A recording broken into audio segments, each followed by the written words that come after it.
आणि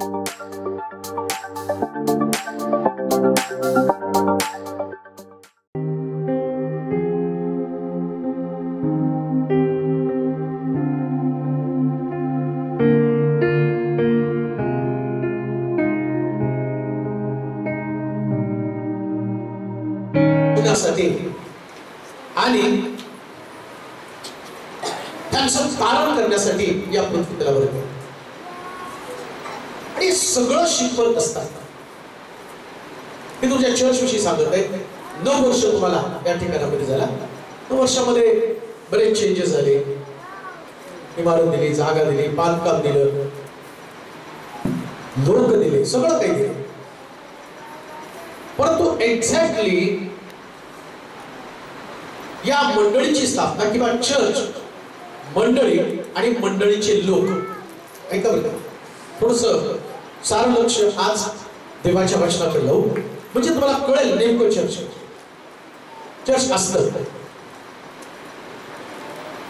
हरवलेले शोधण्यासाठी देवाचा पुत्र या जगामध्ये आला आणि त्याने हरवलेले शोधले. बरं, आता काय प्रॉब्लेम आहे? हरवलेले शोधले पण त्याला ठेवायचं कुठं? आम्ही पण सगळे हरवलेलेच होतो नाही का? आम्हाला तर काही मार्ग माहित नव्हता. असं कोण व्यक्ती या ठिकाणामध्ये नाही मला लहानपणापासून प्रार्थना माहिती, सगळं माहितीये, मी औरंगाबाद मध्ये आलो, अजून येत आहे, सगळं माहिती असलं तर काल ते भरून असतात नाही का? ते माहिती असून उपयोग काय? हरवलेत ना, अजून पण हरवलेलेच आहेत. मंडळी कशासाठी ते तर आम्हाला समजणं गरजेचं आहे. जेव्हा प्रभू येशू ख्रिस्त या पृथ्वी तलावर असताना त्यानं शिष्यांना एक दाखला सांगितला आणि त्या दाखल्यामध्ये सांगितलं, एक मनुष्य यरुशलेम सोडून यरीहोकडे जात असताना लुटारूच्या हाती सापडला. मनुष्याचा पुत्र हरवलेले शोधण्यासाठी आला. मग लेवी गेला, याजक गेला, त्या माणसाला मारून टाकलं, तिथं अर्धवेला केला, त्याची वस्त्र काढली, त्याच्याकडच्या सगळ्या किमती वस्तू काढून टाकल्या, घेतल्या, लुटलं, त्याला वाटेमध्ये अर्धवेला टाकून दिलं. लेवी गेला, याजक गेला, त्यांनी पाहिलं हा मनुष्य अर्धवेला, एकाला सुद्धा कळवळ आला नाही, एकाला सुद्धा सगळ्या त्याला ओलांडलं. पण हे धार्मिक लोक आहेत, या लोकांना देवानं जबाबदारी सोपवली. आणि काय घडलं माहिती का? या ठिकाणामध्ये ओलांडून जाणारे पुष्कळ लोक होते. असं लिहिलं, एक शंभरुणी त्या रस्त्याने चाललेला होता आणि त्या शंभरुण्यानं या माणसाला पाहिलं, त्याने त्याच्या जखमा पुसल्या, द्राक्षरस लावला आणि उतार शाळेमध्ये त्याला नेऊन सोडलं. ईश्वी हा सगळ्यात महत्वाचा दाखला असतो. त्याला जखमा झाल्या, जो हरवला, ज्याने यरुशलेम सोडले, या व्यक्तीला कोणीतरी उतार शाळेमध्ये नेणारा शंभरुणी असला पाहिजे. कोणीतरी. कशाला चर्च? चर्च कशासाठी आहे? चर्च तुम्हाला एंटरटेनमेंट करण्यासाठी नाही. काय होतं माहिती का? बऱ्याच वेळा चर्च मध्ये काय आत्ताची मानसिकता जी लोकांची आहे ना, ती सगळी बदलली आहे. मुख्य गाभा किंवा मुख्य भागच लोक विसरून गेले. जोपर्यंत इमारत नसते, जोपर्यंत बिल्डिंग नसते, जोपर्यंत एकत्र येण्याचं ठिकाण नसतं, तोपर्यंत लोक त्यांच्या अंतर्गतामध्ये असतात, देवा तू आम्हाला एकत्र येण्याचं ठिकाण दे, आम्हाला बिल्डिंग दे, सगळं दे. एकदा लोक बिल्डिंग मध्ये आले, बिल्डिंग मिळाली, जागा मिळाली, सगळं काही मिळालं, त्याच्यानंतर जो मुख्य फोकस आहे, उतार शाळा भरून टाकली पाहिजे. असं तुम्हाला देवाच्या वचनामध्ये जी महत्वाची गोष्ट सांगणं आणि ज्याच्यामध्ये चर्चला इन्व्हॉल्व करून घेणं गरजेचं आहे ते मी तुम्हाला सांगतो. बघा, येशू ख्रिस्तानं तो दाखला सांगितला, त्याला उतार शाळेच्या रक्षकाच्या स्वाधीन केले आणि त्याला 2 टोळ्या दिल्या. आता प्रभू येशू ख्रिस्त ही गोष्ट सांगताना त्याही गोष्टीचं चित्रण त्याच्या डोळ्यासमोर येतं. कोणतं माहिती का? येशूचा जन्म झाला आणि उतार शाळेमध्ये त्याला जन्म घेण्यासाठी जागा मिळाली नाही. उतार शाळा म्हणजे चर्च. म्हणजे आताची पण परिस्थिती काय? उतार शाळेत बाकीचे लोक भरपूर आहेत, येशूच नाहीये. उद्धारशाळेत येशूला जागा नाही. उद्धारशाळा म्हणजे चर्च. सगळ्याला जागा आहे, सगळ्याला जन्म घेण्यासाठी जागा मिळाली, आराम करण्यासाठी जागा मिळाली, पण येशूला जन्म घेण्यासाठी जागा मिळाली नाही. उद्धारशाळेमध्ये येशू नाहीये. उद्धारशाळेमध्ये नेमकं कोण असलं पाहिजे? वाट चुकलेले लोक, यरूशलेम सोडलेले लोक. आम्हाला वाटतं चर्च म्हणजे काय माहिती का? सगळे धार्मिक लोक आतमध्ये असले पाहिजे आणि वाईट लोक चर्चच्या बाहेर असले पाहिजे. नाही. शास्त्री याजकानं लेव्यानं नेमकं काय काम केलं? त्यानं त्या माणसाची नग्नता पाहिली आणि त्यांना ओलांडून पुढे गेला. तो नाही म्हटलं गेला त्याला उद्धार शाळेमध्ये घेऊन जातो. पण प्रभू येशू ख्रिस्त चांगल्या शब्दाविषयी बोलत.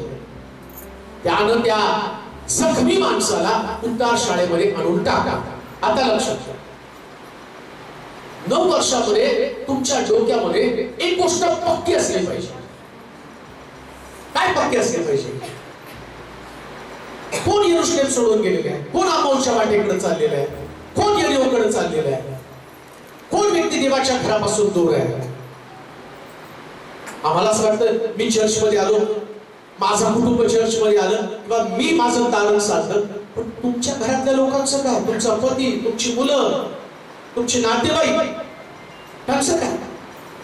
असा काय हा प्रश्न आम्ही स्वतःला उपस्थित केला पाहिजे. कोण यरूशलेममध्ये आहे? तुम्ही बसल्या बसल्या विचार करा. तुम्ही आहे, तुमचा पती आहे का? तुम्ही आहे, तुमची लेकरं आहेत का? तुम्ही तुमचे नातेवाईक आहेत का? कुठे आहेत ते बाकीचे लोक? म्हणजे तुम्ही बनलाय स्वार्थी. खरंच तुम्ही प्रभू येशू ख्रिस्ताला तुमच्यामध्ये घेतलं का? आणि अजूनही गोष्ट मी तुम्हाला सांगतो, मंदिराचं बांधकाम करण्यासाठी एक दगड उपयोगाचा नाही, अनेक दगड एकत्र आणावी लागतात, तेव्हा मंदिर बांधून होतं. मी बिल्डिंग विषयी बोलत नाही. माझा विश्वास आहे आता तुमच्याकडे हे आहे ना, देव याच्यापेक्षा मोठं तुम्हाला देतो.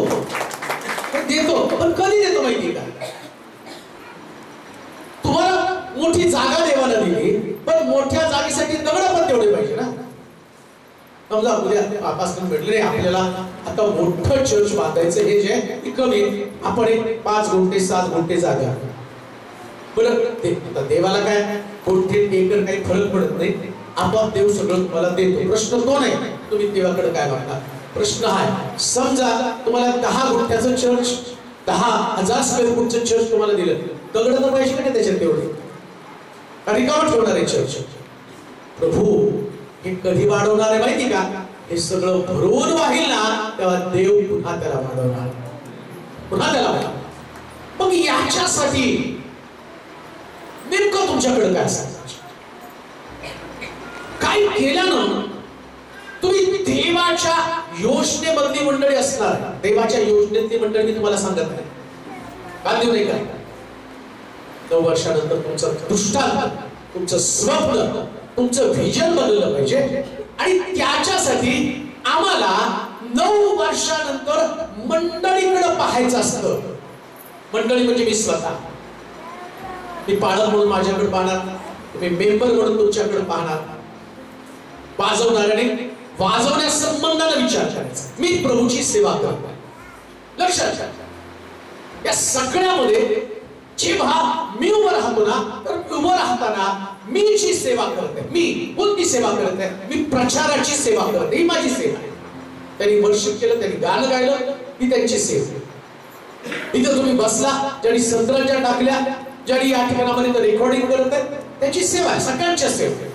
आता चर्च मध्ये प्रत्येक व्यक्तीची सेवा असते, प्रत्येक व्यक्तीची सेवा, प्रत्येक व्यक्तीची सेवा. नीट आहे का? आज सकाळी पहिला प्रश्न तुम्हाला विचारेल, तुमची सेवा चर्च मध्ये काय आहे? बसण्याची सेवा नसते बरं का. बसतो कोण माहिती का? फक्त दगड नाही जागा सोडत, अगदी खुदून बसतात. तर त्या दगडाला कोणी हलवू पण शकत नाही, आणि हलवायचंच म्हटलं तर त्याला ठोके मारून हलवत नाही, फोडावं लागते ते दगड. आणि दगडाचं वैशिष्ट्य काय माहिती का? फुटतील पण हलणार नाही. फुटतील, किती ठोके घाला फुटतील, आणि फुटल्यावर पण जेवढे फुटतील तेवढे दगड तिथंच राहणार, ते हलत नाही, ते डोलत नाही, ते काम करत नाही.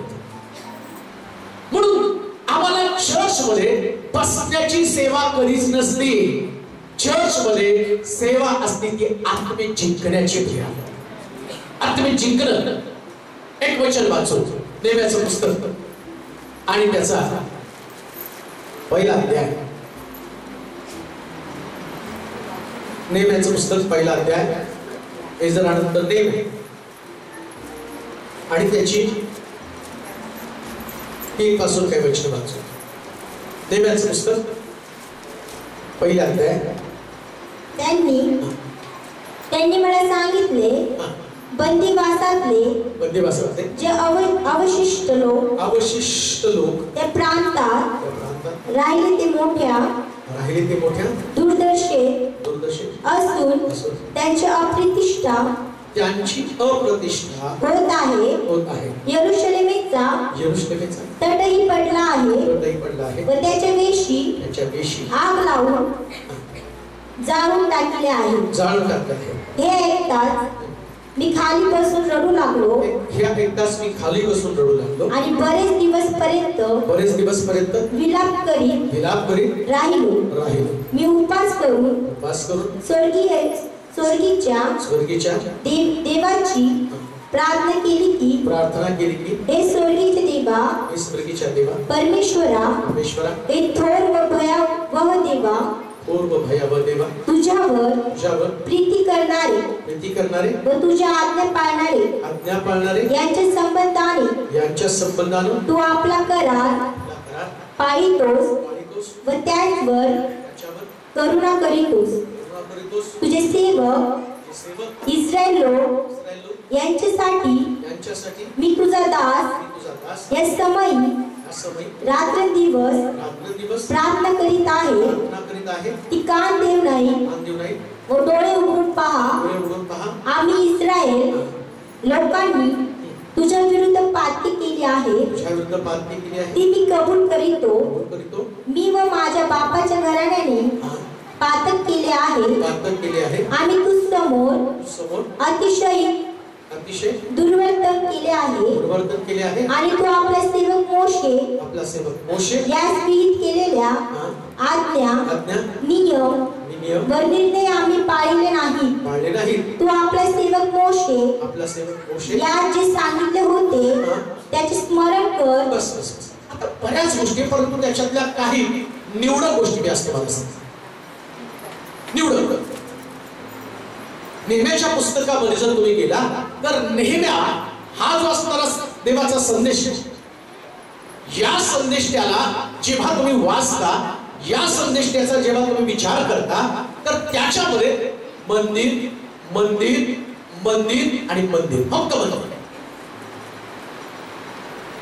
नेहम्याच्या अंतःकरणामधली गोष्ट कोणती असेल तर परमेश्वराचं मंदिर. गप्पा कोण बडबड करायची. नेहम्याच्या अंतःकरणातली गोष्ट कोणती तर देवाचं मंदिर. आज सकाळी जेव्हा मी परमेश्वराच्या घरामध्ये येतो ना, तेव्हा देवाचं मंदिर हे आमचं अंतःकरण असतं. देवाचं मंदिर. बरं, तुमच्यामध्ये देवाचं मंदिर आहे, तुमच्या मनामध्ये देवाचं मंदिर आहे, तर नुसतं मंदिर म्हणजे ही बांधलेली बिल्डिंग नाही. बरं का, बांधलेली बिल्डिंग नाही. काल पण आम्ही तिथे बांधलेली बिल्डिंग मध्ये होतो ना, तिथे चर्च घेऊ शकतो, तिथं पण जाऊ शकतो आम्ही. 3 तास तिथं सभा आम्ही केली, 3-4 तास आपण तिथं राहिलो. मग तिथून तर आपण आलो ना, तिथून बाहेर पडलो, इथं आलो. इथून पण तुम्ही बाहेर पडणार आहे. तुम्ही शरीरानं बाहेर पडता, पण अंतःकरणामध्ये जी तुमच्या ईर्ष्या, देवाविषयीचं प्रेम असतं, देवासंबंधीचे जे तुमचे विचार असतात ना, या विचाराला ज्या पद्धतीनं पवित्र आत्मा बदलत असतो, एक ईर्ष्या निर्माण करत असतो, आणि ती ईर्ष्या ज्या व्यक्तीच्या अंतःकरणामध्ये आहे ना, तो मंदिर घडवण्याचं काम करत असतो. मंदिर घडवावं लागतं. कसं घडवणार आहे मंदिर? मला वाटतं दुसरं वचन वाचा बरं. 3रं वचन. त्यांनी मला सांगितले, दुसरं वचन. तेव्हा हानानी नावाचा माझा एक बांधव आणि इतर काही लोक यहूदातून आले. बंदिवासातून सुटलेल्यापैकी जे यहुदी शेष राहिले होते त्यांच्याविषयी व यरूशलेमेविषयी त्यांच्याकडे मी पूछताछ केला. पहिली गोष्ट, जेव्हा तुमच्याकडं देवाचं मंदिर हे विचार तुमच्याकडे असतात, तर पहिली गोष्ट तुमच्याकडे विचारपूस असते बरं का. चर्च मध्ये पण सुरुवातीला येऊन बसायचं नसतं. त्यानं लोकांची विचारपूस केली. विचारपूस हा शब्द बघा, त्याच्या अंतःकरणामध्ये देवाचं मंदिर आहे, त्याच्याकडं पहिली जी क्वालिटी आहे चर्च मध्ये ती विचारपूस. कसली विचारपूस? लोकांची दुर्दशा. कुठल्या अवस्थेमध्ये लोक आहेत, काय अवस्थेमध्ये लोक आहेत. मला माहिती की जेव्हा आम्ही चर्च मध्ये जातो त्यासाठी विचारपूसीच्या भानगडीमध्ये पडत नाही, चौकशी करण्याच्या भानगडीत पडत नाही. जायचं, बसायचं, घ्यायचं. काही लोक म्हणतात नाही आपण जास्त खोलात नाही जायचं, आणि शेजाऱ्यांच्या ज्या गप्पा असतात ना एवढ्या खोलात जातात. त्यांच्या नातेवाईकांचं यांचं त्यांच्या चौकशा, हे बरं आहे का ते बरं आहे का, एवढा वेळ त्याच्यामध्ये जातो की कुणाशी काही आम्ही कुणाला ओळखत पण असतो. आता मी पण आल्यावर ना बरेच लोक सांगतात ते असं तसं. आता मला एकाला मी ओळखत नाही म्हणतो एवढं खोलात मला घेतलं काही माझा संबंध नसतो. चर्च मध्ये आल्यावर आम्ही किती इन्व्हॉल्व होतो. ऐका बरं का मी तुम्हाला काय सांगत आहे. नेहमीच्या अंतःकरणात त्या चर्च संबंधात मी तुम्हाला शिकतो. जेव्हा देवाच्या घरामध्ये येताना मला ऐका, पहिली गोष्ट देवाच्या घरामध्ये कोणती कमतरता आहे याची विचारपूस करायची असते. काय कमी आहे, देवाचं मंदिर परिपूर्ण असावं याच्यासाठी माझा भाग काय असेल. पण तुम्हाला आठवतं का जिथं देवाचं मंदिर हा शब्द आला ना असं लिहिलं की परमेश्वराच्या मंदिराची भव्यता असावी असेल. भव्य मंदिर, देवाचं मंदिर भव्य असण्यासाठी लोकांची अंतःकरण जी आहे ना ती मोठी मोठी व्हायला पाहिजे. मोठं मन मोठं असलं पाहिजे लोकांचं. संकुचित मनाचे लोक, ज्या लोकांना फक्त आपला परिवार आणि मी एवढा विचार आहे, ते लोक देवाच्या मंदिरासाठी कधीच उपयोगी ठरू शकत नाहीत. परमेश्वर कुणाचा वापर करून घेऊ शकतो, मग तो शंभरोनी टाका बसला. आम्ही पाहतो येशू ख्रिस्त त्या बेरीवरती गेल्यावर ती शंभरोनी स्त्री त्याला काय म्हणते, तुम्ही यहुदी, आम्ही शंभरोनी. तुमचे लोक डोंगरावरती उपासना करत होते, तुमचे लोक आमच्या हातून पाणी पित नव्हते. यहुदी आणि शंभरोनी लोकांच्या हातून पाणी पित नव्हते. परंतु मला तुम्हाला सांगू द्या, प्रभू येशू ख्रिस्त चांगल्या शंभरोण्याचा दृष्टांत. अजूनपर्यंत येशू ख्रिस्त फक्त एकाच व्यक्तीला चांगला म्हटला, आणि तो व्यक्ती कोण आहे? शंभरोनी. शंभरोनी चांगले नसतात, पण प्रभू येशू ख्रिस्त त्याला चांगला म्हणतो. का? कारण याच्या मनाचं मोठेपण कोणतं माहिती का? जखमी झालेल्या त्या व्यक्तीला जखमा पुसणं आणि त्याला उतार शाळेमध्ये आणणं, ही गोष्ट सगळ्यात चांगली. हे मंदिर तुमचं मन चांगलं असू द्या. देवाच्या घरामध्ये आल्यानंतर प्रभूला चांगल्या लोकांची विचारपूस करणारे लोक चांगले असल्याला विचारलं पाहिजे. असा हा परिवार चर्च मध्ये दिसत नाही, दुर्दशेमध्ये तो आहे. नेहम्यानं एका व्यक्ती संबंधानं काय म्हणलं, तेव्हा हानानी नावाचा एक बांधव आणि इतर काही लोक यहुदात आले आणि बंदिवासात सुटलेल्या काही शेष यहुद्यांमध्ये राहिले होते. त्यांच्याविषयी यरूशलेमेतल्या त्यांच्याकडे मी विचारपूस केली. विचारपूस केली ते बंदिवासानं, म्हणजे तुम्हाला सुटका मिळाली. तसं चर्च मध्ये आल्यावर एक सिस्टर आहेत ना, एक सिस्टर आली, विचारपूस केली. सिस्टर तुम्ही आला, तुमचे पती नाही आले, तुमची सासू नाही आली, तुमची मुलं नाही आली, का नाही? दुर्दशेमध्ये काय अवस्था आहे त्यांची? एक गोष्ट तुम्हाला सांगू का, एकदा तुम्हाला एखाद्या व्यक्तीचा प्रश्न समजला, असं लिहिलंय नेहम्या, जेव्हा त्याला कळलं लोक दुर्दशेमध्ये आहे तर त्यानं उपवास केला असं लिहिलं.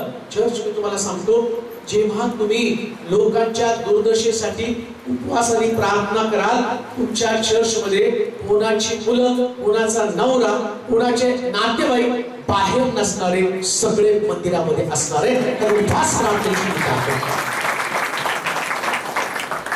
आम्ही नुसती चर्चा करतो की नाही तो पापामध्ये, तो बदनामध्ये, तो याच्यामध्ये, तो त्याच्या, अहो तो व्यसनामध्ये, तो वाईट गोष्टीमध्ये अडकलाय, तो देवाच्या मंदिरात नाही.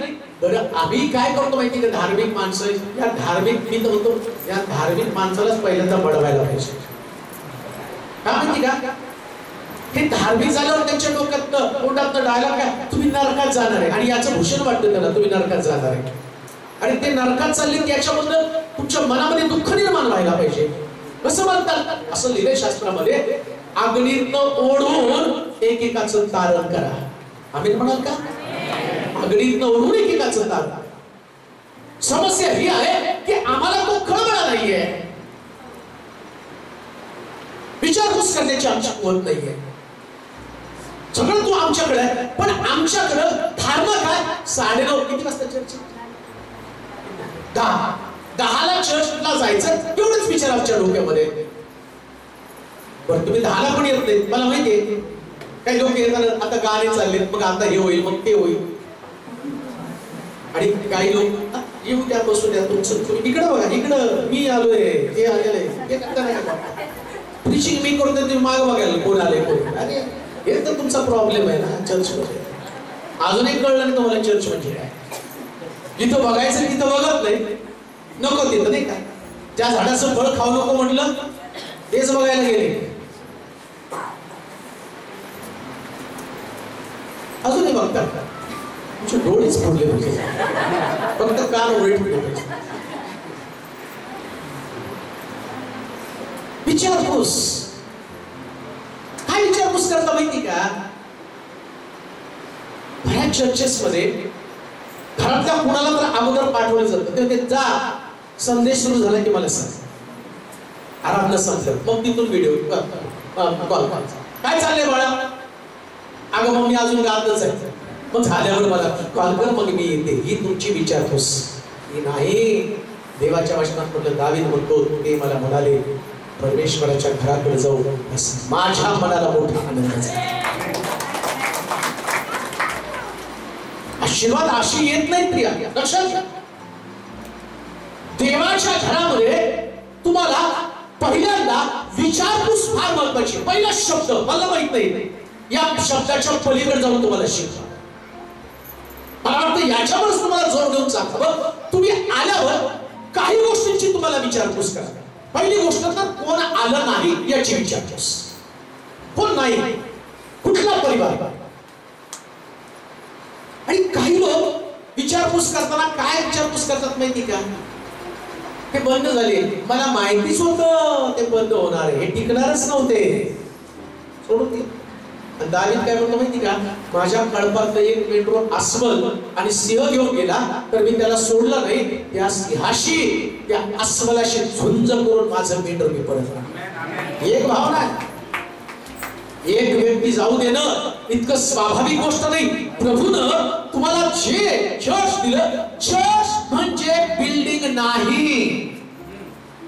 चर्च म्हणजे बिल्डिंग नाही, चर्च म्हणजे लोक. तुम्हाला चर्च दिलं म्हणजे लोक दिले, हे सगळं चर्च आहे, हे चर्च नाही. शिष्याला वाटलं ना, काय सुंदर मंदिर बांधलं, काय सुंदर चर्च बांधलं. का तर ते मंदिर एवढं भारी होतं, विटा खाली त्यांनी सोन्याचा आणि सोनं टाकलं होतं, आणि जिथं चिर आहे त्या भेगामध्ये त्यानं चांगल्या प्रकारचे मानकं ठेवली होती, माणिक पाचू त्याच्यामध्ये बनले होते. म्हटलं ते नाही, हे चर्च, हे इमारत, हे मंदिर पाडून हे 3 दिवसामध्ये उभं करेल. आणि मग आता तो म्हणतो, तुझं शरीर हे जिवंत देवाचं मंदिर आहे, हे तुला कळत नाही. काय विचारपूस करायची, काय चर्च मध्ये नाही हा विचारपूस करायची, आणि काय चर्च मध्ये असलं पाहिजे. आणि तो चर्च मध्ये वेगवेगळी वाद्य असले पाहिजे, 100% वाद्य असले पाहिजे, सगळी वाद्य असले पाहिजे. एक सुद्धा वाद्य तुमच्या चर्च मध्ये नाही असं घडलं नाही पाहिजे. गिटार पाहिजे, सतार पाहिजे, फ्लूट पाहिजे, वीणा पाहिजे, अजून काय कीबोर्ड पाहिजे, वाजव. आता नुसता असून उपयोग नाही, वाजवणारे सुद्धा पाहिजे. वाजवणारे सुद्धा पाहिजे. आम्ही काय करतो माहिती का, जे आहे त्याच्यामध्ये डोंक वाजवतो खुश. आम्ही बाकीच्या ठिकाणामध्ये एवढी सुंदर वाद्य आपल्याकडे का नाही? मग तरुणांनी नुसतं तसं नाही, मास्टर मी काय शिकू हे विचारलं पाहिजे. आणि एक गोष्ट मी तुम्हाला सांगतो, देवानं प्रत्येकामध्ये काही ना काहीतरी कृपादान ठेवलेलं आहे. काहीतरी आहे हो तुमच्यामध्ये, काहीतरी तुमच्यामध्ये आहे. आणि जे तुमच्यामध्ये आहे ना ते देवाला विचारलं पाहिजे. देवा मी चर्च मध्ये जाऊन काय करू, काय वाजू, कसं गाऊ, कसं उपयोगी पडू चर्चला. नेहम्यानं जेव्हा हे सगळं लिहायला सुरुवात केलं तर लोक दुर्दशेमध्ये असण्याची चौकशी तरी केली. आज तुमची सुद्धा दुर्दशा आहे. मी तुम्हाला दुरावस्थेमधले लोक म्हणत, का माहिती का?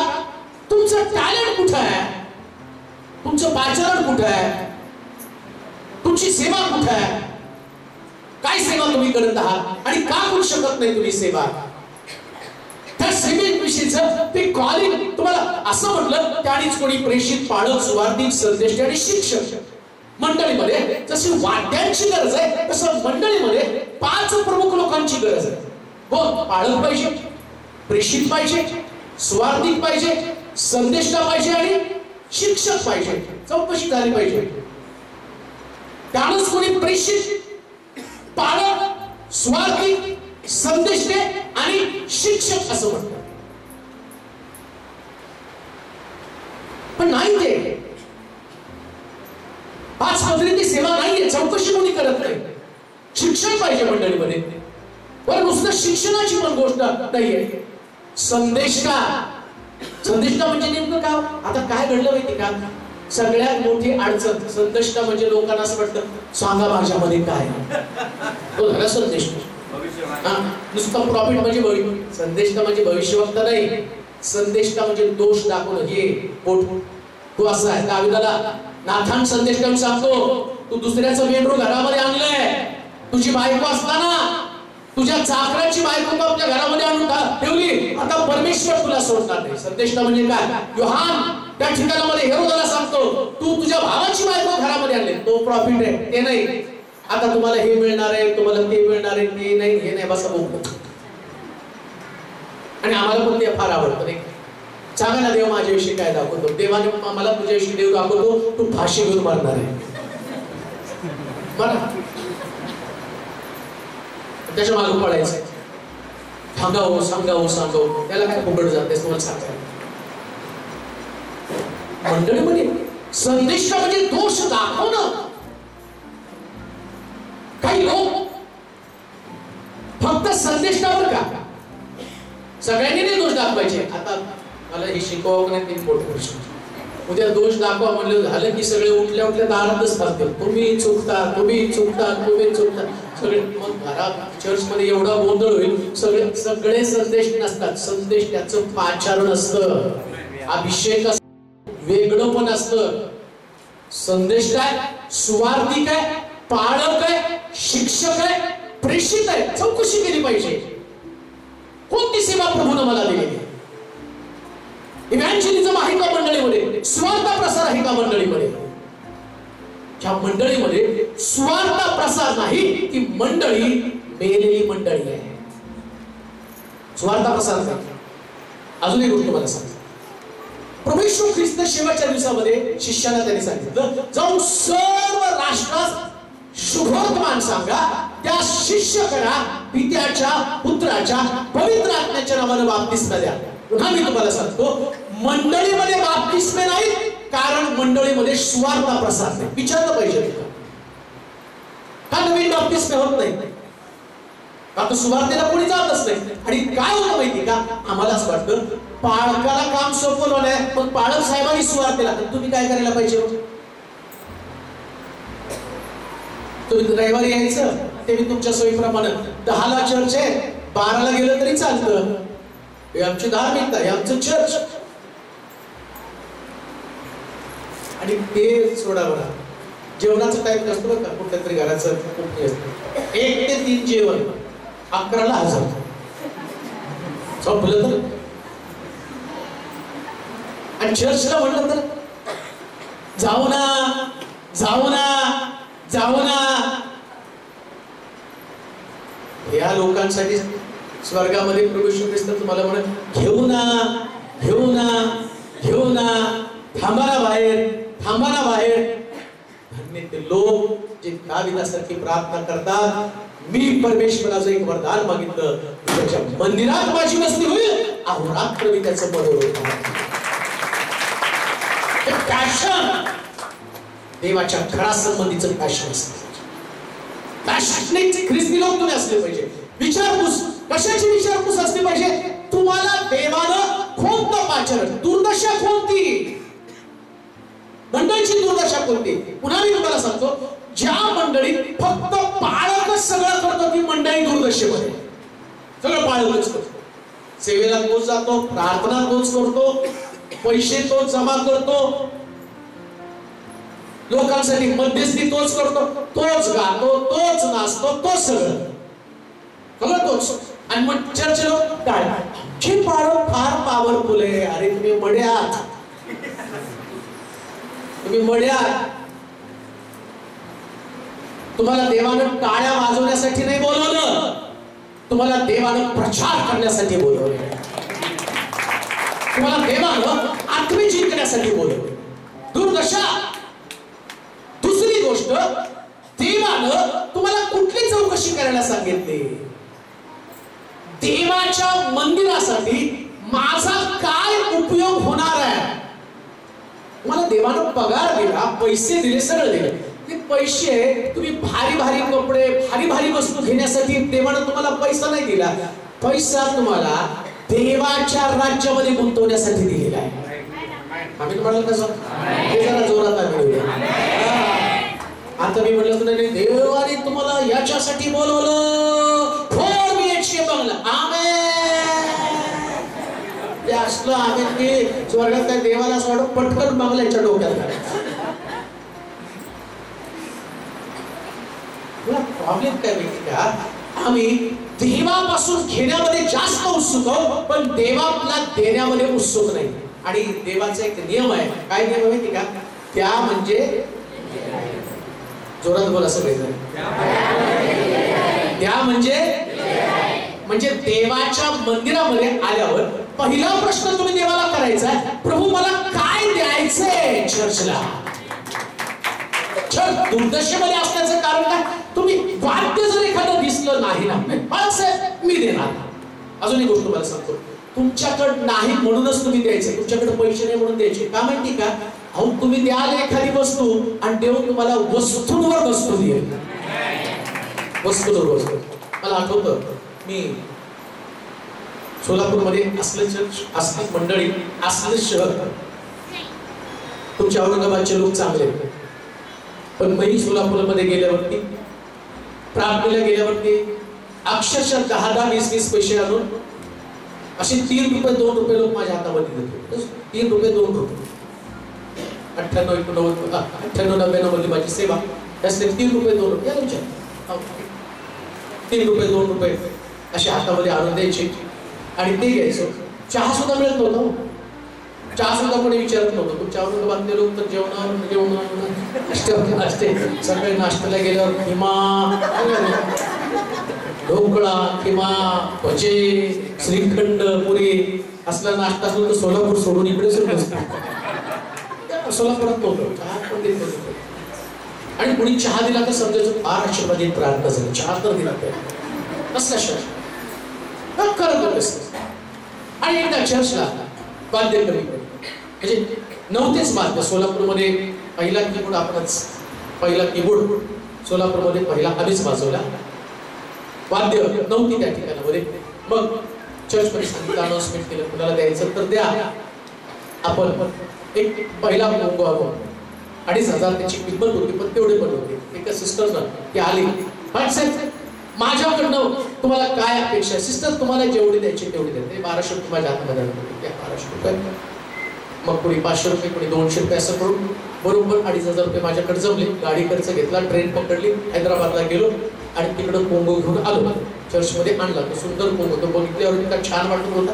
निळ्या रंगाचा कुंभ होता, इतका सुंदर. आणि मला एक कारण झालं की चालेल. मग त्या सिस्टरला ते पहिले 1200 रुपये दिले. आनंद झाला, त्यांनी पाहिला कुंभ वाजला चर्चमध्ये. त्या पण एक्साइट झाल्या की चला माझं वाद्य वाजलं. त्याच्यानंतर मी पुन्हा त्यांच्याकडे व्हिजिटिंगला प्रार्थनेसाठी आभार दर्शनासाठी गेलो. सिस्टर 1200 रुपयाची मदत तुम्ही केली, त्याच्यामुळे एक छान वाद्य आपल्याकडे आले.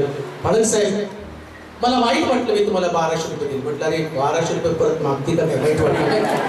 मला वाईट वाटलं तुम्हाला 1200 रुपये दिले. म्हटलं का सिस्टर, अहो तुम्हाला मी 1200 रुपये दिले, कधी LIC काढली होती मला माहित नाही, तुम्हाला 1200 रुपये दिले आणि दुसऱ्या दिवशी मला 12,000चा चेक आला. हो मला असं वाटलं होतं सगळेच पैसे मी दिले असते तर जास्त प्रभूने मला दिले असते.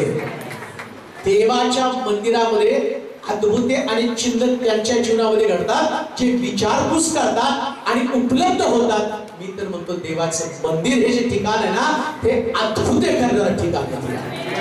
अद्भुते करणारं. एक गोष्ट ध्यानात घ्या, जेव्हा तुम्ही प्रभूच्या राज्याला काय कमी पडतं ही भावना घेऊन जाता. मी तर म्हणतो श्रीमंत होण्याचा सगळ्यात उत्तम मार्ग तर विचारपूस आहे. श्रीमंत होण्याचा सगळ्यात अद्भुत मार्ग कोणता?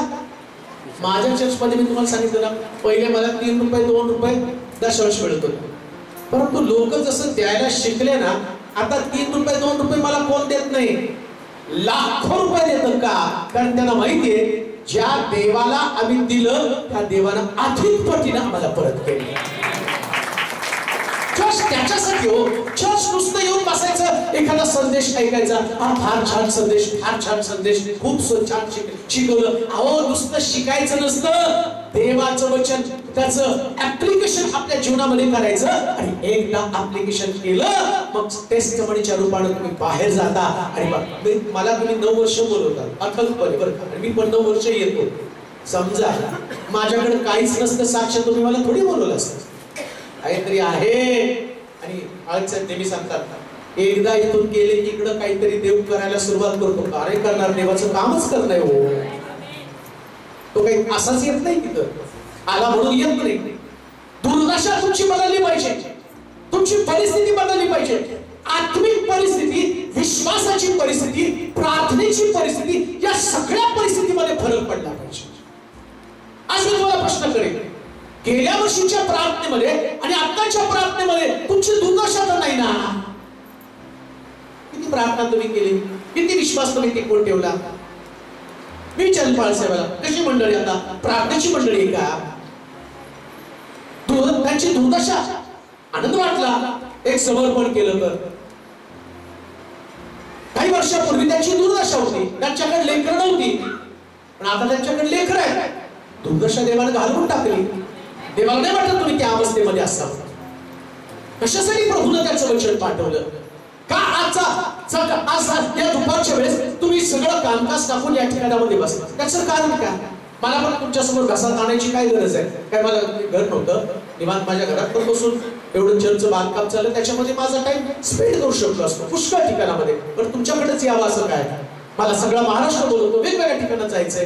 तुमच्याकडे कशाला? तुमच्या मीटिंगला येण्याच्या अगोदर आम्ही 2-3 मीटिंग कॅन्सल केल्या. जालन्याची मीटिंग होती, त्यानंतर अजून नगरच्या काही मीटिंग होत्या, नाही का आम्ही त्याला डेट देऊ शकतो. आम्हाला इकडे यायचंय, मग आता इकडे यायचंय. मग मी असं चला नवगिरी पाळक काढते, माझे मित्र आहेत त्यांच्याकडे जातो, आणि कोणी बिर्याणी दिली तर खातो, आणि कोणी नाश्ता दिला तर खातो. याच्यासाठी नाही येतो. मला माहितीये जे प्रभूनं आशीर्वाद माझ्यामध्ये ठेवले ते तुमच्यामध्ये असावे. प्रत्येक आशीर्वाद देण्याचं माध्यमच जर काय असेल तर देवाचं वचन.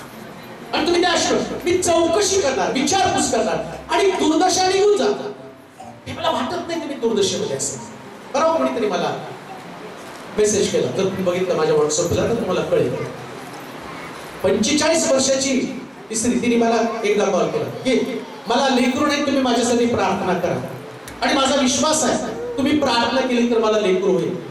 आता 35 नंतर तर जवळजवळ लेकराची शक्यता संपली.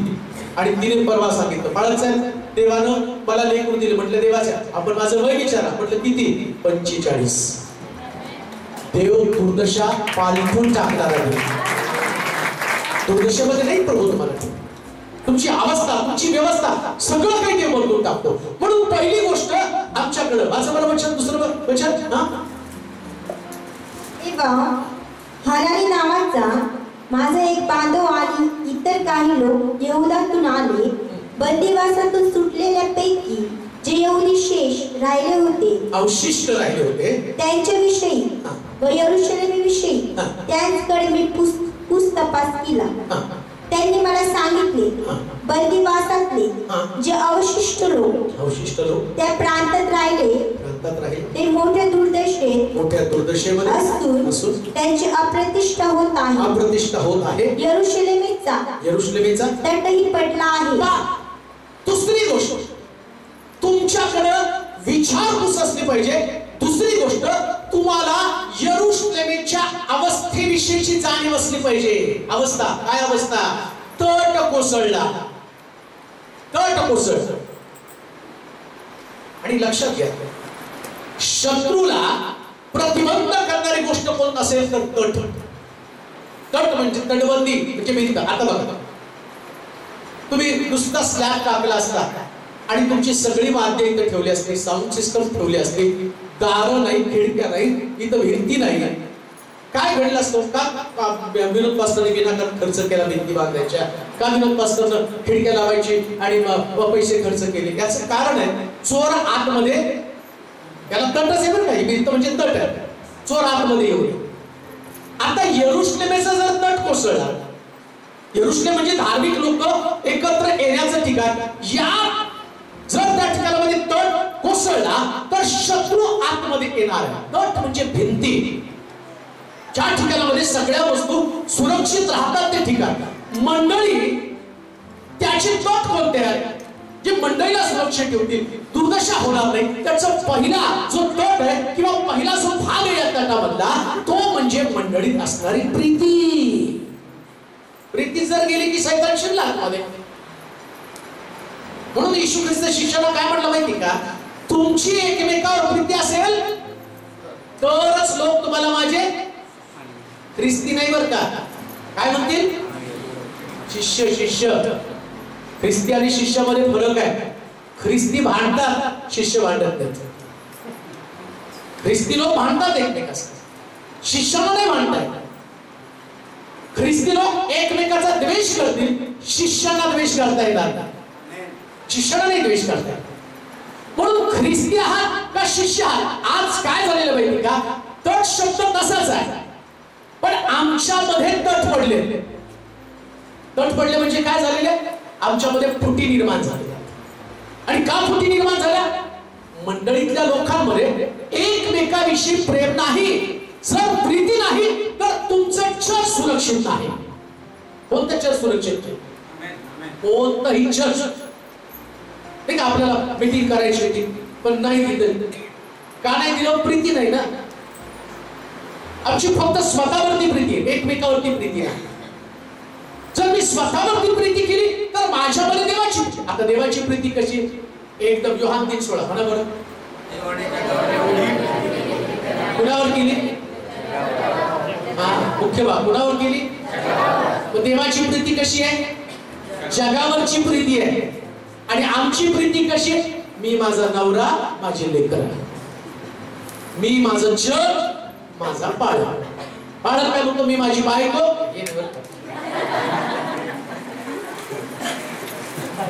मी माझी बायको, माझे लेकर. बाकीच्यांचं मला काही पडलं नाही, परंतु धन्य ते लोक जे परिवार, कुटुंब याच्या पलीकडे जाऊन जगातल्या लोकांवरती प्रेम करतात. ते चर्च सुरक्षित आहे. तट आहे. आणि अजून एक तुम्हाला सांग, जेव्हा हा तट तुमच्यामध्ये असतो, ऐका बरं का, या तटाला मला नुसतं आता या तटा संबंधाने बोलायचे तर तुम्हाला खूप पॉइंट्स मी सांगितले असते की तट नेमका कसा असतो. का? जेव्हा तट असतो ना, शत्रू पहिल्यांदा तट पाडण्याचा प्रयत्न करतो. का? तर आतमध्ये शिरायचं. आतमध्ये शिरायचं तर तट पाडला पाहिजे. आणि मग प्रभू येशू ख्रिस्त काय म्हणतो? तुम्ही एकत्र जमताना, तेव्हा तुम्ही एकत्र जमताना परराष्ट्रीयांसारखं बोलतो, तो परराष्ट्रीय लोकांसारखं एकत्र जमू नका. त्यांच्यामध्ये फुटी आहे, ते एकत्र जातात. बघा आपलं सरकार 3 पक्षानं चालतं. राष्ट्रवादी कुठला गट काय म्हणतात, राष्ट्रवादीचा गट, अजित पवार गट, म्हणजे त्याच्यात पण 2 गट पडले, शरद पवार गट, अजित पवार गट. बघा दोन्ही गट एकत्र.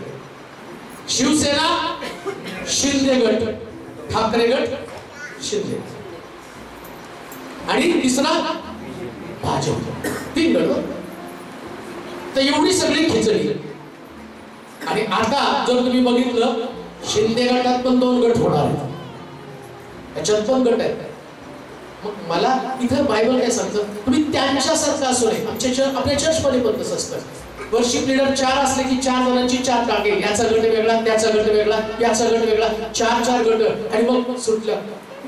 तुमची फार पावरफुल होती, त्यांची नाही होत बरं का. त्यात चढवायला तुम्ही होता तर आत्मा होता, आणि तो होता तर कोण भटका आत्मा होता.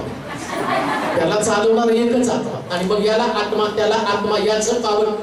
हे चर्च नाही, सडकी मंडळी. आणि खरं चर्च कसं आहे माहिती का, सगळे एकत्र येऊन व्यक्तीच नव्हे तर देवाचं गौरव करतात, आणि देव सर्वोच्च स्थानी असतो.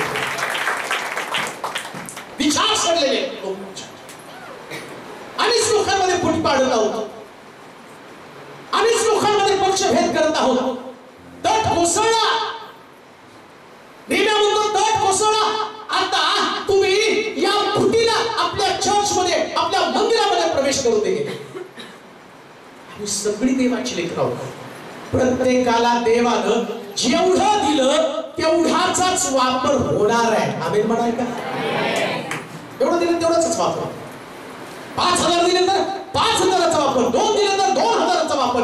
परंतु लक्षात ठेवा, सगळ्यांना फक्त देवाचं गौरव होणार आहे.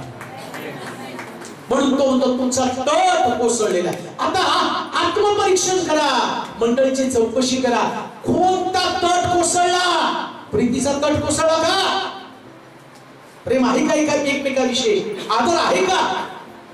मी तुम्हाला सांगतो, लक्षात ठेवा, माझं प्रीचिंग लोकांना बदलण्यासाठी प्रीचिंग असतं. लोकांनी बदलावं, चर्च बदलावं. तुम्हाला नुसतं आणि प्रभू स्वर्गात नेणारे, प्रभू अंक करणारे, हो बस झालं. ते 2 हात असून नरकात जाण्यापेक्षा 1 हात असून स्वर्गामध्ये जातो. 1 हात स्वर्गामध्ये तुम्हाला घेऊन जाणार आहे. तो हात कसा तुम्हाला स्वर्गात नेणार आहे? तुम्ही एकमेकावरती प्रीती करा. सगळे प्रीतीपूर्ण लोक चर्च मध्ये असले पाहिजे. पहिली गोष्ट. या तटावरती हा सैतान काय करतो, आम्ही पाहतो, तुमचा शत्रू या तटावरती आग गोळे टाकतो. म्हणजे काय होतं, आता तुम्हाला प्रीतीचा तट आहे. तुमच्यामध्ये, तुमच्या प्रीतीमध्ये बाधा आणणारे अनेक प्रकारचे डावपेच सैतान तुमच्या घरात, तुमच्या मंडळीमध्ये अशा पद्धतीचं वातावरण निर्माण करेल की तुमच्यातली प्रीती फुटावी आणि सैतानाचं काम तुमच्यामध्ये घडावं. आणि घडते. सगळ्यात वाईट गोष्ट ही विश्वासणाऱ्या लोकांमध्येच घडायला लागली. बाहेर नाही, बाहेर नाही, विश्वासणाऱ्या लोकांमध्ये घडायला. त्यांच्यामध्ये ज्या प्रकारचं वातावरण आहे, एकमेकाला पाहू शकत नाही. अहो साधं प्रेज द लॉर्ड करताना सुद्धा एकमेकाच्या हातामध्ये हात देऊ शकत नाही आम्हाला. त्याच्यातही रुसणं फुगणं, त्यांनी मला प्रेज द लॉर्ड केलंच नाही. तशी लग्नाची निमंत्रण पत्रिका दिली नाही, मला नाही दिली, त्याने मला प्रेज द लॉर्ड नाही केलं. आणि आता काय ते नॉर्मल दिलं नाही, त्याने वेगळ्या पद्धतीने. आता वेगळ्या काय, डान्स तुम्हाला डान्स करून देतात आणि दुसऱ्याला देताना काय बसून देतात का? अहो प्रेज द लॉर्ड म्हणजे देवाची स्तुती. त्याच्यामध्ये त्यांनी तुम्हाला कसं का देणार, त्याचे भाव बघू नका. त्याच्यामधला मुख्य शब्द प्रेज द लॉर्ड म्हणजे देवाची स्तुती, हा शब्द लक्षात ठेवा. आणि ते देत असताना तुम्हाला चेहरे वाचायची गरज नाही. देव हृदय पारखणारा देव आहे. कोणत्याच गोष्टीत तुमची मदत कुठली जाऊ देऊ नका. एकमेकाला समजावून घ्या. आणि प्रीती जी आहे ना, ती युनिव्हर्सल सगळ्या चर्च मध्ये. ऐका नाही, ठराविक लोकांना प्रेज द लॉर्ड करू नका. आमेन म्हणाल का? जरा जोरात म्हणा. सगळ्याला करायचं प्रेज द लॉर्ड. ते तुमचं भांडण असलं ना, आणि तुमचं भांडण सूर्य मावळायच्या आत गेलं पाहिजे. कधी गेलं पाहिजे? बोला की जरा जोरात. गेलंय का? एकेकाचे नाव सांगा कोणाकोणाचं पडत किती गेले ते कळतं. माझ्या मंडळीचं तुमचं काय राहतं? एवढं शिकून आमच्या डोकं फोडून हैराण होतं. तिथं आमच्याकडे चालते दुश्मन, तुमच्याकडे चालणार नाही. एवढे काय तुम्ही भारी औरंगाबाद आणि तुमच्याकडे एवढं भारी असतं तर मला बोलवलंच नसतं.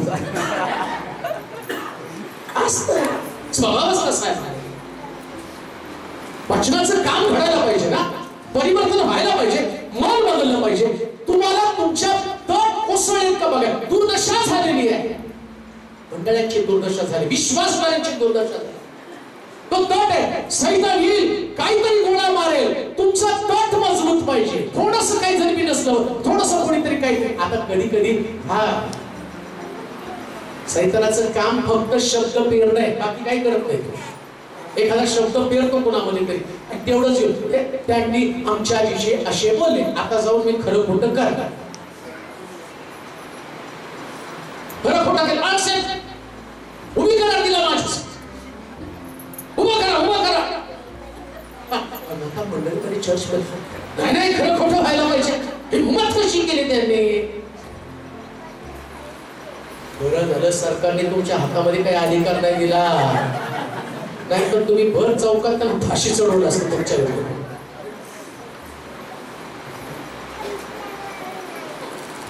कोणताही गोळा तुमच्या चर्चला उद्ध्वस्त करून एवढा तुमचा तट मजबूत असतो, एवढा मजबूत करतो. आणि तुला एक गोष्ट माहिती, कुणाला कोणी काहीही बोललं तरी मनावर घेऊ नका. तुम्ही आहो, मी तर म्हणतो त्या मोदीचं कौतुक करायला पाहिजे. एवढं लोक बोलतात तू गाल सोडत नाही. काय त्याच्यावर ते बेम्स आणि ते त्याच्यावर बघितलं ते युट्यूब बघितलं की असं वाटतं. मी तर म्हटलं असतं मी लोकांना कधी कधी तुम्ही मला जर जास्त काय बोलले ना, तुमचं चर्च तुम्ही गेला खड्ड्यात, मी दुसरीकडे सेवा चालू करतो. मोदी बघा 15 वर्ष कुछ भी बघते रहो भाई और बहनों. ज्या व्यक्तीला बायबल माहित नाही तो एवढा व्यवस्थित राहतो. आमच्याकडे जिवंत वचन आहे, लक्षात ठेवा. देवाचं वचन ग्रहण करायचं. लोक तुमचं जजमेंट करणार नाही, जजमेंट करणारा वर आहे आणि तो तुम्हाला उत्तम प्रतिफळ देणार आहे. तुम्ही तुमच्यामध्ये कुठल्याच फुटी पडू. आणि अजून एक गोष्ट मला सांग, तुम्हाला जेवढं लोक वाईट म्हणतील ना तेवढं देव तुमचं चांगलं करतो.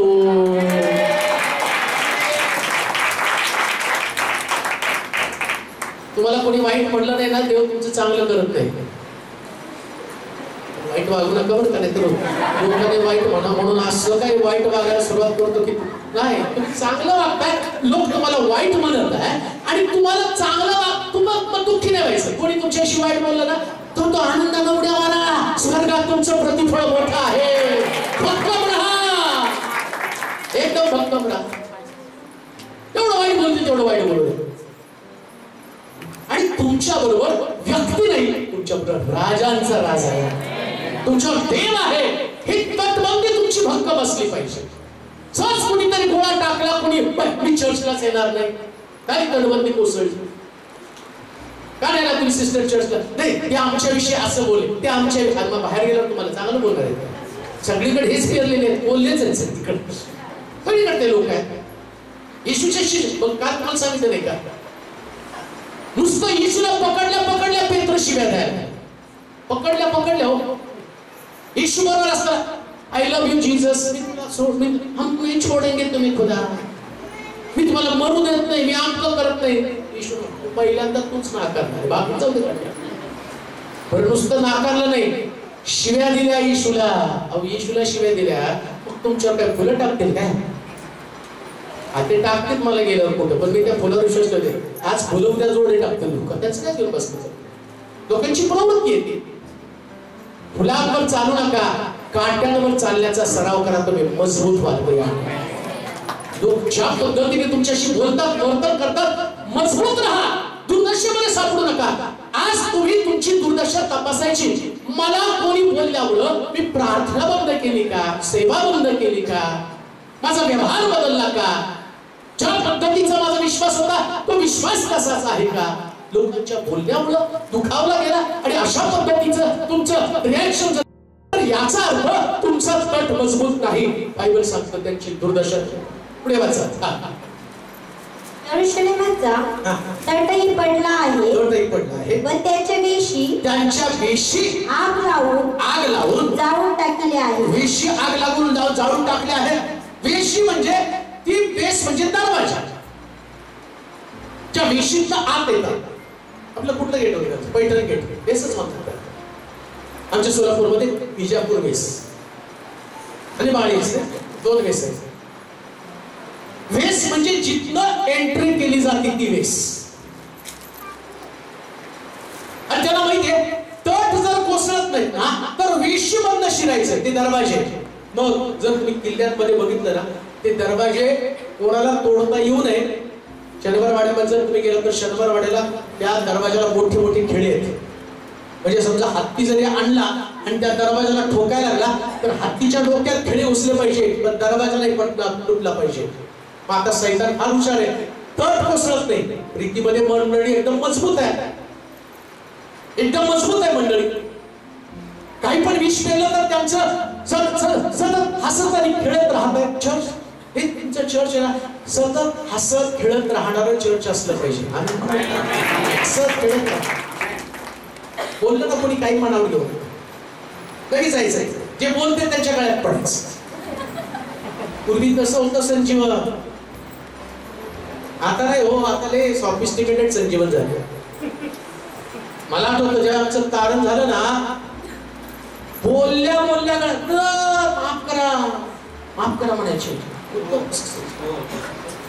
कसे दिवस. आता नाही कसं. आता जेव्हा कोणी बोललं ना त्या व्यक्तीला मरेपर्यंत माफ न करणारे लोक कठोर लोक बनलेले आहेत. नाही ते तट राहिलेले नाही गळून पडलेले आहेत. आणि मग काय करतो सैतान कधी कधी मंडळीमध्ये प्रीती आहे चांगली मंडळी आहे मग तो म्हणतो ते पण आता वेशी जाळून टाकू. आतमध्ये शिरण्यासाठी जागा दरवाजा तोडला. दरवाजा जर तोडला ना त्याला काडी लावू त्याला आग लावू. त्याला माहितीये हत्तीला सुद्धा हा दरवाजा तुटणार नाही का पण त्यांनी खिळे लावलेले. मग तो काय करतो तो वेशी जाळून टाकतो. आता काय होती वेस. एकदा वेस जळाली आतमध्ये शत्रू प्रवेश करणार आहे. पण वेस म्हणजे तुमचा विश्वास आहे. एकदा विश्वास जळाला एकदा तुमचा विश्वास जळाला विश्वास केला की आपोआप शत्रू तुमच्या आतमध्ये शिरतो. ज्या मंडळीमध्ये विश्वास नाही ज्या मंडळीमध्ये विश्वास नाही त्या मंडळीमध्ये शत्रू सहजपणे प्रवेश करतो. विश्वास नसल्यामुळे वेस जळून गेलो. अशा मंडळीमध्ये सगळं आहे पण विश्वास नाही. कशाला विश्वास. तेवढा विश्वास आहे म्हणून आम्ही देवाच्या मंदिरात मी त्या विश्वासाविषयी. तुम्ही चर्च मध्ये विश्वास आहे म्हणून नाही तुम्ही ख्रिस्ती आहात म्हणून चर्च मध्ये. ख्रिस्ती आहात म्हणून चर्च मध्ये विश्वास आहे म्हणून नाही तुम्ही चर्च मध्ये. येशूच्या मागे चालणारे हजारो लोक रक्तस्रावी स्त्री म्हणते मी जाते त्याच्या वस्त्राच्या गोंड्याला स्पर्श करते आणि बरे होते. ठीक आहे का. येशूच्या मागे पण चालले ते पण बरं व्हायला येशूच्या मागे. पण रक्तस्रावी स्त्री बरी झाली बाकीचे लोक नाही बरे झाले. कारण बाकीचे लोक बरे झाले बाकीच्या लोकांनी पण येशूच्या वस्त्राला हात लावला असेल. आता चालता चालता बरेच लोक वस्त्राला हात लावतात कपड्याला हात लावतात. कारण लावला असेल येशू. मग त्या दिवशी बाकीच्या लोकांना नाही आरोग्य मिळालं. या बाईला कसं काय आरोग्य मिळालं. कशी काही बाई बरी झाली काय कुठलं मी विश्वास. खाली बस रे बाळ खाली बस खाली बस खाली बस. कोणता विश्वास. रक्तस्रावी ज्या वेशी संबंधाने बोललं त्या वेशीतनं तुमचा शत्रू आतमध्ये येऊ शकणार नाही. कोणती वेस आहे येशूच्या मागे चालत आहे त्यांच्यामध्ये विश्वास आहे पण तो विश्वास त्याला बरं करत नाही. पण रक्तस्रावी स्त्री येशूच्या मागे चालत आहे आणि तिचा विश्वास. मग येशूला स्पर्श केला गोंड्याला स्पर्श केला. येशू म्हणतो माझ्यातली शक्ती चाललेली आणि गेली. पण तुम्हाला कोणी स्पर्श केला प्रभूजी एवढे लोक तुमच्या मागे चालले कोणीतरी स्पर्श केला असेल. म्हटलं तसा स्पर्श नाही हा वेगळा स्पर्श आहे. माझ्यातली शक्ती गेली. आणि मग त्या स्त्रीला येशू म्हणतो बाई जा तुझ्या विश्वासानं तुला म्हणजे विचार ती येताना तिची वेस जी होती ती उघडी होती, तिने बंद केली. आणि आता तुम्ही जर त्याच्यात सगळं तुम्हाला नाही सांगत, असं लिहिलं वैद्याकडे गेले, हाकिमाकडे गेले, सगळ्यांकडे जाऊन सगळा पैसा खर्च केला. आता बघा इकडं वेस या विषयी मी तुम्हाला सांगत आहे. तिला आता सगळे डॉक्टर संपले, सगळा पैसा संपला, लोक पण तिच्यापासून गेले, सगळं काही उघड आहे. आता मदत करणारं कोणी नाही. नीट आहे का? एक परिस्थिती अशी येते ना चर्च म्हणून व्यक्तिगत जीवनामध्ये तुम्ही एकटे पडता, त्यावेळेस तुमची विश्वासाची वेस जर मजबूत असेल ना, तुम्ही संपला तरी प्रभू तुम्हाला उभं करतो. याला वेस म्हटलेलं. तुम्ही घरी चाललेला असता, सगळं संपले, पैसा संपला, लोक संपले, उपचार संपले, मेडिसिन संपली, कुठं म्हणून तुम्हाला आशा नाही, सगळ्यांनी हात वर केले, पण ज्या चर्च मध्ये विश्वास आहे त्या चर्चला कोणीही संपवू शकत नाही. म्हणून लक्षात ठेवा, काही नसलं तरी चालेल, पण तुमच्याकडे फक्त विश्वासच पाहिजे. तुमच्याकडे श्रीमंत लोक आहेत का गरीब लोक आहेत हा विचार करू नका. ऐका बरं का, काही गप्पा नको मग. मला त्याचं कोण काय करतो? हा, तुला वाटलं मी ओळखत नाही, मी तुला उगीच म्हटलं ओळखत नाही तुला. मला माहिती तू अशी गप्पा वाचल्या म्हणून तुला तिथं म्हटलं की तुला मी ओळखत. आता ओळखलं बरोबर. गंमत केली हा, रडशील नाही तर खाली जाऊ. सांगशील पप्पाला पुढच्या वर्षी आता बोलू नका, फक्त गप्पा म्हणा. माझ्याकडे फक्त म्हणजे आपण तुझं तोंड बनवलं आणि नसलं तरी चालेल, विश्वास असला पाहिजे. तुम्ही मंडळीची जी अवस्था त्यावरती विश्वास ठेवू नका बरं का. ऐका, किती गरीब लोक आहेत. दावीद जेव्हा त्यांनी आपल्या बरोबर राजा देवांना असेल, तुला राजा तेव्हा कोणावरती राज्य करू? सगळे गरीब कर्जबाजारी दावीदावर आले लोक. त्यांनी विचारलं तुझं काय? मला 5 लाख कर्ज आहे. अरे तू काय मला मदत करणार? तुझं काय? माझं घरदार सगळं राज झालेलं आहे, एकटाच उरलेलो आहे. रामाच्या ताईनात दिला. दावीदाला असं वाटलं राजाच करायचं तर देवाने कसला भंगार राजा करून ठेवले, सगळे कर्ज बाजारी गरीब लोक आहेत, असले लोक आहेत. देव म्हटला हे तुला लोक यासाठी दिलं, राजा सगळ्यांची व्यवस्था बदलून टाकणार आहे, तुला राजपद याच्यासाठी दिलं. लक्षात ठेवा, तुम्हाला देवानं चर्च मध्ये असे लोक यासाठी दिले की साक्ष औरंगाबाद मध्ये बदलाव बनावी, या चर्च मध्ये येणारे गरीब लोक श्रीमंत झाले, याच्यासाठी हा तुमचा विश्वास असतो. म्हणून देवा सगळे श्रीमंत टाटा बिर्ला माझ्याकडे काय साक्षी रडणार? तुमच्याकडे गरीब लोक आले पाहिजे, ते शिकले पाहिजे, ते विश्वासामध्ये राहायला पाहिजे. आणि एक गोष्ट मला सांगू का, देव सगळ्यात मोठं काम त्यांच्यामध्ये करतो. बघा, थैल्यानं दान ओतणारे लोक होते आणि विधवा 2 तोल्या टाकत होती. कुणाकडे लक्ष गेलं? येशूचं थैल्याकडे नाही गेलं. किती थैल्याने टाकतात? तो म्हणतो विधवेच्या 2 तोल्या. लक्षात ठेवा, चर्च तुम्ही देवाच्या घरामध्ये आल्यावर जेव्हा तुमच्या गरीब स्थितीमध्ये प्रभूसाठी तुम्ही समर्पित होत असता, तो तुमचा विश्वास असतो आणि तुमचा विश्वास तुमची परिस्थिती बदलत असतो. ते नेहमी वाचत. दावीदाबरोबर येणारे लोक सगळे कर्जबाजारी गरीब होते, परंतु जेव्हा दावीद राजा झाला तेव्हा ते सगळे लखपती होते, सगळ्यांची आर्थिक स्थिती बदललेली होती. तुमचा विश्वास तोच असला पाहिजे. 9 वर्षानंतर आता तुमच्या सांपत्तिक स्थितीमध्ये देव बदल करेल. ही तुमची वेस मजबूत असली पाहिजे, मजबूत असतो. माझ्याकडे बघा, 9 वर्षापूर्वी मी तुमच्याकडे नव्हतो. मला तुम्ही पहिल्या वर्षापासून मी तेव्हा सेवेत होतो, कारण ती पण माहित नाही. परंतु जेव्हा मी सेवेमध्ये आलो आणि सेवेमध्ये आले, त्यांचा परिवार पण कर्ज कितीतरी कर्ज होतं कर्ज. आता ते गाडी घेऊन आली, ती गाडी माझी नाही, याची गाडी. कुठली गाडी होती? गाडीचं नाव क्रेटा गाडी. आता ती गाडी कर्ज बाजारी होता त्याला, म्हणजे असं नव्हता 5,000 पगार होता. 7% वेतन आयोग वगैरे 5वा 6वा 7वा पगारी वाढला. त्याच्याकडे गरीब लोक होते आणि त्या गरीबातला सगळ्यात चांगला गरीबातून होती. बाकीच्या गरीबाकडे सायकल होती, या गरीबाकडे नव्हती. एवढीच कर्जबाजारी सगळे सोपळे कर्जबाज. ह्या कर्जाची सवय आता त्या मंडळीचा पाळत म्हणल्यावर मी बी कर्जातच होतो. मी पण कर्जावर. आणि माझं कर्ज असं होतं की चर्च भाडं भरता येत नव्हतं म्हणून 4 सावकार त्याच्याकडनं काढायचे, भाडं भरायचं. या सावकाराचे व्याज देण्यासाठी दुसऱ्या सावकाराकडनं पैसे काढायचे आणि त्याला भाव मारायचे. तुझं व्याज तुला आलं का नाही वेळेवर ते? तू 4 एकत्र आले तरी माझा खेमा केला कर्ज बाजार. आणि तशी सेवा केली. विषय मजबूत कर्ज होतं पण स्वप्न असायचं. एक दिवशी देव परिस्थिती बदलणार. एक दिवशी देव परिस्थिती बदलणार. अजून एक गोष्ट मला सांगू का? कर्ज होतं पण कपडे भारी होते. का माहिती का? किल्लारीचा भूकंप झाला ना, फॉरेनरने जीन्स पॅन्ट पाठवलं. ते मी कधी घेऊन चल. अरे असं दाखवायचं की इम्पोर्टेड पॅन्ट घातली. अरे ती भूकंपाची टी शर्ट भूकंपाचा. लक्षात ठेवा, देवाच्या लोकांनी सगळ्या गोष्टीमध्ये आनंद शोधायचा. तुमची हाकल, तुमचं सगळं, या सगळ्यामध्ये तुमची वेस मजबूत, वेस फार मजबूत. लग्न झालं माझं त्यावेळेस चर्चचं भाडं भरता येत नव्हतं. तर त्या बायकोकडे गेलो, तिला म्हटलं, बाई तुझ्या गळ्यातला तो पदर तोडून दे. तरी तो तोडून दे. नेला, विकला, भाडं उडलं. दुसऱ्या वेळेस परत थकलं, परत म्हणला दुसरा पदर बोल. तो पण परिस्थिती बदलली. कोण राहत नाही का असतात कर्जबाजारी माणसाकडे, कोण राहत नाही. आधीच मुळात आता एवढे हुशार झालेत ना. त्याला विचार मुलीला भरतो का हो?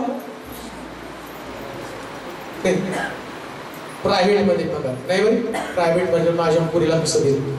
सरकारी पाहिजे. पाळत तर कोण देणार आहे? आणि समजा जर पाळत एक एक पदर विकायला तर कोण टिकणार आहे?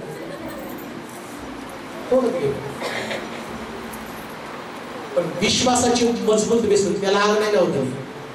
सगळं जाईल, देव परत उभं करेल. आता त्यावेळेचं सोनं गेलं. मुद्दामून येताना घरून आलो आम्ही. अजून गाठून आलो.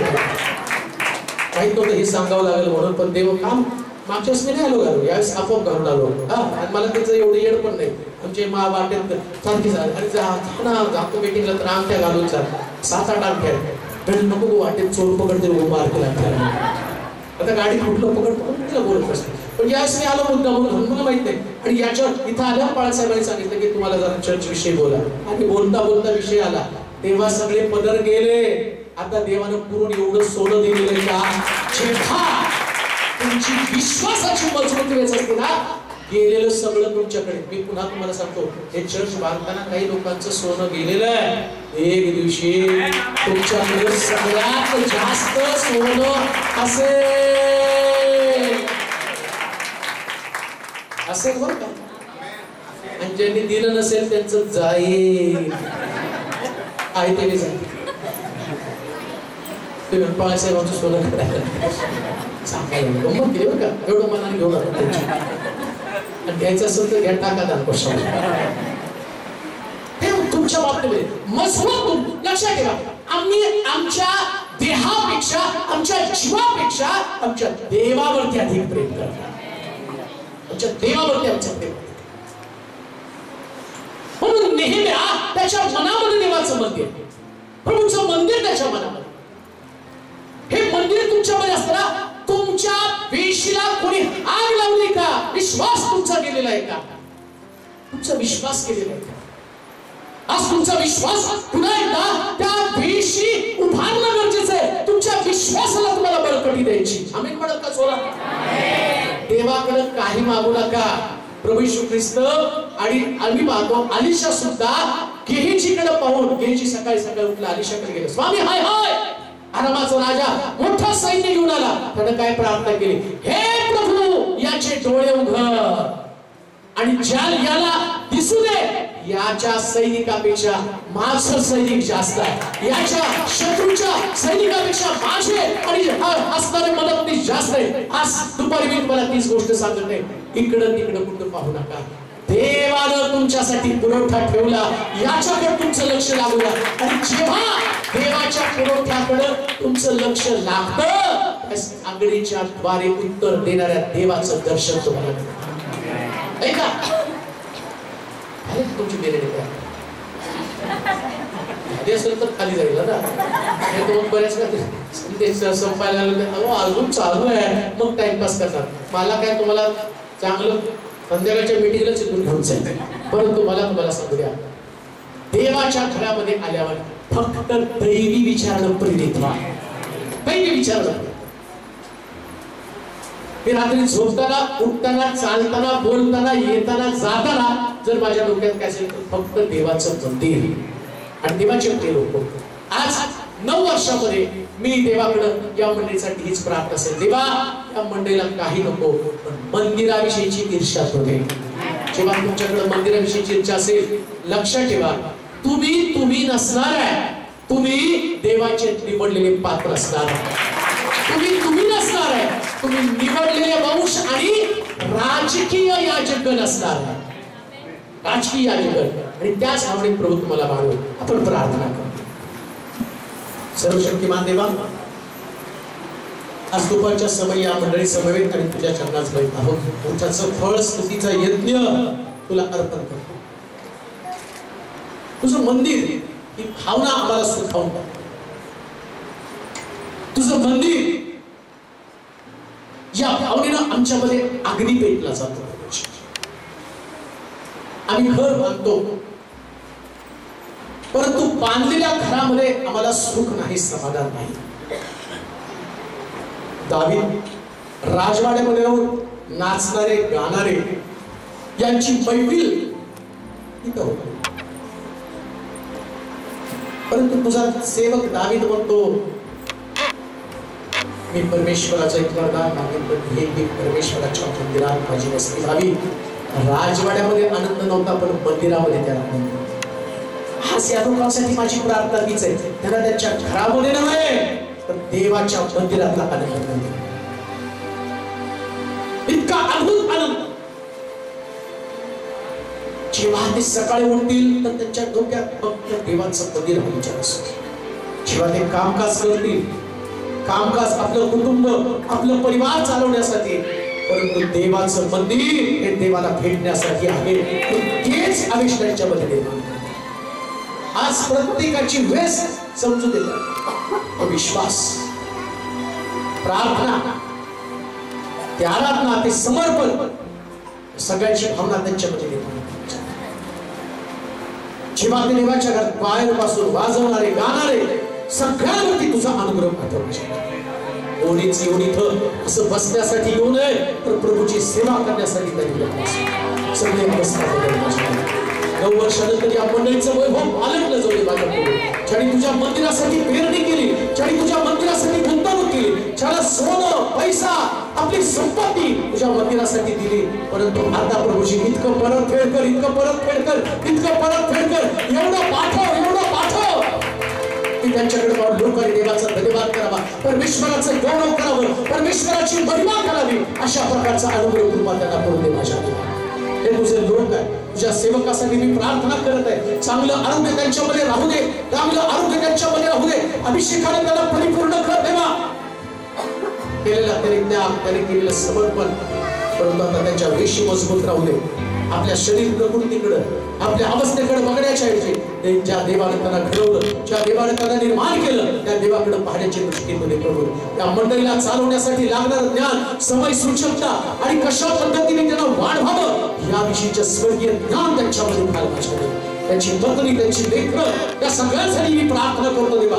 तुझी विशेष प्रकारची कृपा त्यांना करून दे. त्या मंडळीमध्ये बापा वेशी आणि त्यांचे तट इतके मजबूत असू दे, कितीही सैतानानं अस्त्र सोडले, तट कुसळून देऊ नकोस, तट कुसळून देऊ नकोस. ही मंडळी ऐक्यानं मजबूत राहू दे आणि या मंडळीकडे तुझं गौरव माझ्या. आज दुपारी पुन्हा एकदा मी तुझ्या हातामध्ये पडतो. तुमचा ताबा तुम्ही संध्याकाळची सभा आशीर्वादित कर. अनेक लोकांची बंधनं तोड, मतभेद फुटी निघून जाऊ दे आणि लोक तुझ्या वचनाकडे आकर्षित होऊ दे. त्यांना घरी थांबू दे नकोस. चिन्ह, चमत्कार, अद्भुत, भविष्यवाणी, साक्षी घडल्या जाऊ दे, जेणेकरून प्रभू हे औरंगाबाद बदलून जात असेल. धन्यवाद देतो, तुझी स्तुती करतो. येशूच्या नावात मागतो.